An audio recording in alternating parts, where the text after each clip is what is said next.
আসসালামু আলাইকুম সবাইকে। আজকে আপনাদের সবার পছন্দ হবে এমন একটা মিষ্টি রেসিপি নিয়ে হাজির হয়েছি যেটার নাম ভোগসাগর। অনেক দোকানে মালাই টোস্টও বলে থাকে। আজকের ভিডিওতে ছানা কাটা এবং মিষ্টি বানানোর নতুন কিছু টেকনিক দেখাবো যা হয়তো আমার চ্যানেলে আগে দেখানো হয়নি। এই ভোগসাগর মিষ্টি যারা খেয়েছেন তাদের কাছে নতুন করে কিছু বলার নেই। এক কথায় 10-এ 10 পাওয়ার মতো একটা মিষ্টি। তো চলুন কথা না বাড়িয়ে বানানো শুরু করা যাক। প্রথমে চুলায় একটা প্যানে নিয়ে নিচ্ছি 2 লিটার ফুল ক্রিম গরুর দুধ।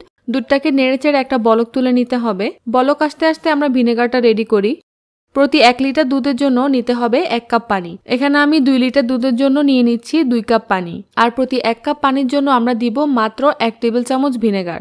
এখানে 2 কাপ পানি আছে তাই দিয়ে দিচ্ছি 2 টেবিল চামচ ভিনেগার। তাহলে প্রতি 1 লিটার দুধের জন্য 1 কাপ পানির সাথে 1 টেবিল চামচ ভিনেগার নিতে হবে। আশা করছি বুঝতে পেরেছেন। এই ভিনেগার পানি সলিউশনটা একপাশে রেখে দিচ্ছি। ছানার পানি যাতে ভালোভাবে ঝরে যায় সেজন্য অবশ্যই একটা পাতলা সুতি কাপড় নিতে হবে। সবচেয়ে বেস্ট হয় যদি মার্কিন কাপড় বা টাইলস মোছার যে কাপড়টা আছে সেটা নিতে পারেন, কারণ উল্টাপাল্টা কাপড়ে ছানা ছাকলে পরে দেখা যায় অনেক লম্বা সময় ঝুলিয়ে রাখলেও ছানাতে পানি থেকে যায়। দুধে যখন ভালো করে একটা বলক চলে আসবে সাথে সাথে চুলা বন্ধ করে দিব এবং ভিনেগারের সলিউশনটা এখানে দিয়ে দিব। দিয়েই সাথে সাথে নাড়া শুরু করবেন না, আগে পুরো ভিনেগারের সলিউশনটা দিবেন, তারপর আস্তে আস্তে মিশিয়ে নেবেন। এইভাবে ছানা করলে দুধ ঠান্ডা করার কোনো প্রয়োজন নেই, জাস্ট বলক আসার সাথে সাথেই ভিনেগারটা দিয়ে দিবেন। দেখবেন আস্তে আস্তে ছানা আর পানিটা আলাদা হয়ে গেছে। এটাকে এভাবে 1 মিনিটের মতো রেখে দিতে হবে যাতে ছানাটা অতিরিক্ত নরম না হয়, কারণ অতিরিক্ত নরম হয়ে গেলে আবার হ্যান্ডেল করা যায় না। খুব বেশিক্ষণ রাখতে হবে না, জাস্ট 1-2 মিনিট পরেই এখানে ঠান্ডা পানি দিয়ে দিতে হবে যাতে ছানাটা ওভারকুক না হয়ে যায়। পানির কোনো পরিমাপ নেই, আপনি 1.5 লিটার 2 লিটার যতটুকু পারেন দিবেন যাতে ছানাটা মোটামুটি ঠান্ডা হয়ে আসে। তারপর পানিটা ছেঁকে ফেলে দিতে হবে। এটাকে আর ওয়াশ করার প্রয়োজন হবে না যেহেতু আমরা ভিনেগারের সাথে অনেক পানি দিয়েছি, তারপরে আবার ঠান্ডা করার জন্যও পানি দিয়েছি। তবে যাদের ছানা এখনো অনেকটা গরম আছে তারা কিন্তু চাইলে একটু পানি অ্যাড করতে পারেন। এটা কিন্তু ছানা ওয়াশ করার জন্য না, জাস্ট ঠান্ডা করার জন্য। তারপর যতটুকু সম্ভব ছানার পানিটা হাত দিয়ে চিপে ফেলে দিব। এরপর এটাকে কোথাও ঝুলিয়ে রাখবো 4 থেকে 5 ঘন্টার জন্য। এই ছানাটাকে আপনারা সর্বোচ্চ 6 ঘন্টাও ঝুলিয়ে রাখতে পারেন, তবে বাতাসের মধ্যে না রাখাই ভালো। বাসার ভিতরে সিঙ্কে বা কোথাও ঝুলিয়ে রাখবেন। ছানার পানিটা সম্পূর্ণ ঝরে গেছে, এখন আমরা মিষ্টি বানানো শুরু করব। তার আগে আপনাদেরকে ছানাটা একটু মেপে দেখাচ্ছি। এখানে প্রায় 2 কাপের মতো ছানা হয়েছে। ছানাটাকে প্রথমে কিছুক্ষণ ম্যাশ করে নিব। এই পর্যায়ে আপনাদের কাছে যদি মনে হয় ছানাতে এখনো বেশ পানি আছে তাহলে টিস্যু দিয়ে চেপে চেপে পানিটা মুছে নেবেন অথবা সাদা কোনো কাপড়ের উপর বিছিয়ে রাখবেন। এখন এই ছানার সাথে আমরা জাস্ট 1 টেবিল চামচ চিনি এবং 2 চা চামচ তেল মিশিয়ে নিব। আমরা এখানে একটা স্পঞ্জি মিষ্টি চাচ্ছি যেটা কিনা দুধের মধ্যে দিলে খুব সহজে দুধটা সোক করে নিবে। এখন চিনি আর তেলটাকে ছানার সাথে ভালো করে ম্যাশ করে নিতে হবে যতক্ষণ না এই ছানাটা দেখতে একেবারে সাদা ক্রিমের মতো হয়ে যাচ্ছে এবং চিনিটাও পুরোপুরি গলে যাচ্ছে। একটা খোলামেলা ছড়ানো জায়গায় এই কাজটা করবেন, তাহলে খুব ইফেক্টিভলি এবং খুব দ্রুত করে ফেলতে পারবেন। আর যে সারফেসে করবেন অবশ্যই সেটাকে ভালোভাবে ক্লিন করে নিতে হবে। ছানাটা ক্রিমের মতো হয়ে গেলে একটা স্ক্র্যাপারের সাহায্যে এভাবে তুলে নিব।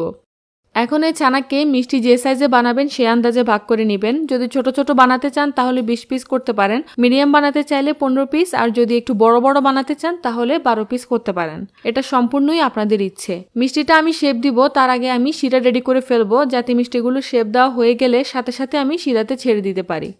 একটা 28 সেন্টিমিটারের পাত্র নিয়েছি আজকের মিষ্টিগুলো রান্না করার জন্য। এর মধ্যে দিয়ে দিচ্ছি 3 কাপ চিনি এবং 7 কাপ পানি। নেড়ে ঢেকে দিব এবং বলক আসার জন্য অপেক্ষা করব। বলক আসতে আসতে আমরা মিষ্টি শেপ দিয়ে নিব। এখন বলি, আপনারা চাইলে এই মিষ্টিকে চমচমের শেপ দিতে পারেন একটু লম্বাটে, অথবা চাইলে আমার মতো এরকম মালাই চপের শেপ দিতে পারেন। প্রথমে একটু চেপে চেপে তারপর হাতের তালুতে নিয়ে গোল করে একটু চাপ দিলেই হয়ে যাবে। যদি ক্র্যাক আসে তাহলে সারফেসের মধ্যে রেখে গোল করবেন, তাহলে আর ক্র্যাক আসবে না। আর প্রথমবার হাতে কিছুটা তেল মেখে নিবেন যাতে মিষ্টিগুলো শেপ দিতে সুবিধা হয়। এভাবে সবগুলো চপ বানিয়ে নিব। এখন এই চপগুলো শিরাতে ছাড়ার আগে আমরা ঝাঁক দিব, সেজন্য 1 টেবিল চামচ ময়দার সাথে দিয়ে দিচ্ছি 2 টেবিল চামচ পানি। পানি আর ময়দাটা গুলিয়ে নিচ্ছি। তারপর দিয়ে দিচ্ছি 1 টেবিল চামচ তেল। 3টে উপকরণ একসাথে ভালো করে মিশিয়ে নিব। তারপর এই মিশ্রণটা ফুটন্ত শিরার মধ্যে দিয়ে ঢাকনা লাগিয়ে দিব। কিছুক্ষণের মধ্যেই যখন পাতিলটা ফেনায় ভরে যাবে তখন আমরা একটা একটা করে সবগুলো মিষ্টি দ্রুত ছেড়ে দিব।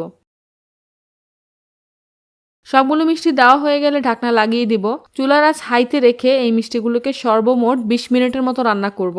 আর এই 20 মিনিট দয়া করে চুলার কাছে দাঁড়িয়ে থাকবেন, কারণ এই ফেনাটা বারে বারে উপরে চলে আসবে আর আপনাকে ঢাকনাটা কিছুটা সরিয়ে আবার সাথে সাথে লাগিয়ে দিতে হবে। মিষ্টিগুলো হয়ে যাওয়ার পর তুলে অন্য একটা পাতলা শিরা দিতে হবে। তো সেই শিরাটা এখন আমি তৈরি করে ফেলবো। 26 সেন্টিমিটারের একটা পাত্র আছে, এখানে আমি 1.5 কাপ চিনি দিয়ে দিচ্ছি। দিয়ে দিব 5 কাপ পানি।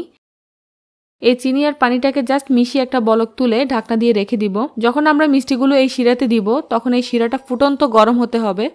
এদিকে আমাদের মিষ্টিগুলো জাল হচ্ছে প্রায় 15 মিনিটের মতো হলো। এখন এর মধ্যে আমি প্রায় 1/4 কাপের মতো ফুটন্ত গরম পানি অ্যাড করে দিব। দিয়ে ঢাকনাটা আবার লাগিয়ে দিব। 2 থেকে 3 মিনিট পর আবারও ঢাকনাটা সরিয়ে 1/4 কাপ ফুটন্ত গরম পানি দিয়ে দিব। আবারও ঢাকনাটা লাগিয়ে দিব। মিষ্টিটা 20 মিনিটের মতো জাল হয়েছে। এ পর্যায়ে মিষ্টি হয়েছে কিনা সেটা চেক করতে পারেন একটা বাটিতে পানি নিয়ে। তো আমি দেখতে পাচ্ছি আমার মিষ্টি হয়ে গেছে। এখন আমি চুলা বন্ধ করে দিব। তারপর দেরি না করে মিষ্টিগুলোকে একটা একটা করে তুলে সেই পাতলা শিরাতে রেখে দিব। আবারও বলছি, এই পাতলা শিরাটা অবশ্যই ফুটন্ত গরম হতে হবে। মিষ্টিগুলো রাখার সাথে সাথেই পানিতে ডুবে যাবে। পরবর্তীতে 6-7 ঘন্টা রেখে দেওয়ার পর এগুলো আবার পানির উপরে কিছুটা ভেসে উঠবে। যখনই কোনো মিষ্টি বানান হাতে অনেক সময় নিয়ে মিষ্টি বানাবেন, তাড়াহুড়ো করবেন না। যেমন এখন চাইলে শিরাটা ঠান্ডা হয়ে যাওয়ার পরেই মিষ্টি তুলে ফেলা যাবে, কিন্তু মিষ্টি যে স্পঞ্জি টেক্সচারটা সেটা পুরোপুরি আসবে না। তাই ভালো মিষ্টি খেতে হলে একটু ধৈর্য ধরে মিষ্টি বানাতে হবে। এখন মিষ্টিগুলোকে এভাবে শিরার মধ্যে 7-8 ঘন্টা রেখে দিব। মিষ্টিগুলোকে ভেজানোর জন্য একটা মালাই তৈরি করে নিব। সেজন্য আমি এখানে নিয়ে নিচ্ছি 3 কাপ দুধ। এর মধ্যে 1/3 কাপ চিনি দিয়ে দিলাম। যারা চিনি কম খান তারা আরেকটু কমিয়ে দিবেন, আর বেশি খেলে একটু বাড়িয়ে দিবেন। তবে এই মিষ্টিটা সাধারণত কড়া চিনির হয় না। এখন এই 3 কাপ দুধকে জ্বালিয়ে 2 কাপের মতো করে নিব, অর্থাৎ 750 ml দুধকে আমি জ্বালিয়ে 500 ml করে নিব। দুধটা জ্বালিয়ে আমি প্রায় 2 কাপের মতো করে নিয়েছি। এখন মিষ্টিগুলোকে চিপে এভাবে শিরাটা ফেলে দিব। যেহেতু এগুলো অনেক স্পঞ্জি তাই জোরে চাপ দিলেও মিষ্টিগুলো ভাঙবে না। শিরা ফেলে দিয়ে মিষ্টিগুলোকে গরম দুধের মধ্যে রেখে দিব। এভাবে একটু দুলিয়ে দিব যাতে মালাইটা ভিতরে প্রবেশ করতে পারে। তারপর এটাকে ঢেকে রেখে দিব 4-5 ঘন্টা। আমি আবারও বলছি, যদি মিষ্টির টেস্ট ভালো পেতে চান তাহলে অবশ্যই সময় নিয়ে মিষ্টি বানাতে হবে। চাইলে মিষ্টিটাকে ঠান্ডা হলেই তুলে ফেলা যায়, বা অনেকে 5 মিনিট পরেও তুলে ফেলে, কিন্তু ভিতরে যদি মালাইটা পুরোপুরি যায় তখন এটার টেস্ট অনেক বেশি বেড়ে যায়। 4-5 ঘন্টা পর মিষ্টিগুলোকে দুধের শিরা থেকে তুলে একটা স্ট্রেনারের উপর রাখবো যাতে বাড়তি দুধটা ঝরে যায়। মিষ্টিটাকে চাপ দিয়ে কোনোভাবেই দুধ ফেলা যাবে না, নিচ থেকে যতটুকু পড়ে ততটুকুই। এভাবে স্ট্রেনারের উপর 15-20 মিনিট রেখে দিব। তারপর মাওয়াতে গড়িয়ে নিব। এটা ইনস্ট্যান্ট মাওয়া, অর্থাৎ ঘি এবং গুঁড়ো দুধ মিশিয়ে করেছি। যদি ঘি না থাকে তাহলে জাস্ট গুঁড়ো দুধের মধ্যেও গড়িয়ে নিতে পারেন। চাইলে সরাসরি গুঁড়ো দুধের উপর এভাবে রেখে কোট করতে পারেন, অথবা হাতে রেখেও উপরে গুঁড়ো দুধ ছিটিয়ে দিতে পারেন। এভাবে একে একে সবগুলো মিষ্টি আমি গুঁড়ো দুধের মধ্যে গড়িয়ে নিব।